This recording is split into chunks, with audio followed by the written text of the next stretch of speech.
It was a snowy evening. I was 12, home alone after school, parents late again. The house felt bigger when they weren't there. Every tick of the clock sounded like it was counting down. I remember microwaving pizza rolls, standing there, staring at the back door glass like it might blink first. That's when I heard it, a sound that didn't belong. Metal, scraping, slow, careful. At first I told myself it was the house settling. Houses always make noises, but this one repeated. I listened, a whining sound happened, weight from the back door. My stomach dropped so fast it felt like I missed a step. I turned the microwave off before it finished. Didn't want the beep. I crept to the hallway and listened. That's when the door opened. Not kicked, unlocked, like someone had done it before. Footsteps came in slow, measured, like they weren't in a rush, because they knew no one was home. I hid in the hall closet, pulled coats over my head, held my breath until my chest burned. I could see through the crack. Shoes passed by, big ones. They stopped right outside the closet. I thought that was it. Then a phone rang. Not mine, the one on the kitchen. They whispered something I couldn't hear, then laughed, soft, almost bored. Minutes passed, or hours, I don't know. Then I heard my parents' car. The garage door opening felt like oxygen. I almost cried. Voices, my dad's keys, my mum complaining about traffic. I wanted to scream, but I stayed silent. Because the footsteps came back. Fast this time, there was shouting, a crash, then 2 gunshots. Not loud like movies, flat, final. Everything went quiet. No footsteps, no voices, just the ringing in my ears. I waited, counting breaths. 1, 2, 3. Then I heard something new, heavy breathing, right outside the closet. The handle moved, slow at first, testing, then pounding, hard, violent. The door shook.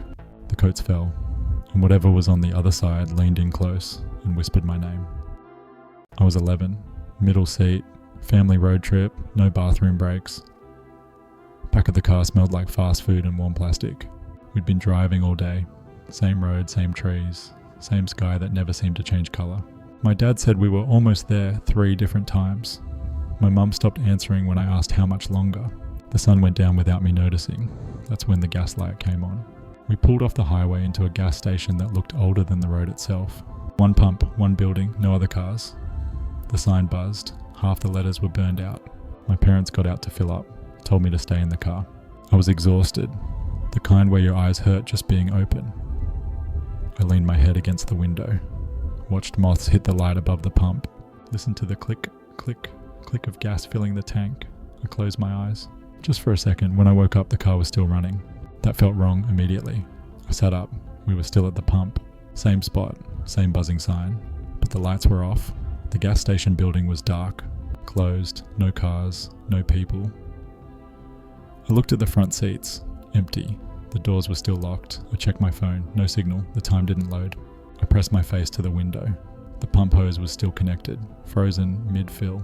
No sound, not even bugs. I called for my parents. My voice sounded too loud, like it didn't belong there. No answer. I noticed something then. The road behind us was gone. Not dark, not hidden, gone. Just trees where the highway should have been. The buzzing sign flickered back on. For a second, it spelled something different. Then it went dark again. That's when I realized the gas tank was still filling.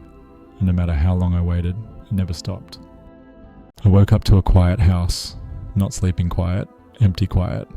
I lay there listening for the usual sounds. My dad's cough, the TV downstairs. My mum moving around the kitchen, nothing. I checked my phone. Morning, same day. I walked down the hall and knocked on my parents' door. It was open. The bed was made, too neat, like no one had slept there. I told myself they'd gone out early. Then I heard my sister's alarm still going off. I opened her door. Her bed was empty, phone on the nightstand. Alarm screaming to no one. I turned it off. That's when I noticed the house felt wrong. Bigger, longer. The hallway behind me didn't look the same length it used to. I went downstairs calling names. My voice echoed like the house was hollow. The kitchen clock was ticking, but the hands weren't moving. I opened the fridge. Cold air. No food. Just one thing on the shelf, my dad's watch. I ran to the living room. The couch cushions were flipped. The TV was on. Static. I heard footsteps upstairs. I ran back up. Another bedroom door was open now.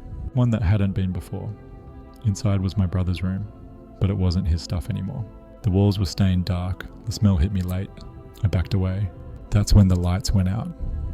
I felt something drip onto my hand, warm. I looked up, the ceiling was wet. I slipped, hit the floor hard, my head rang. Everything went black. When I woke up again, I couldn't move, cold soaked through my clothes. I looked down.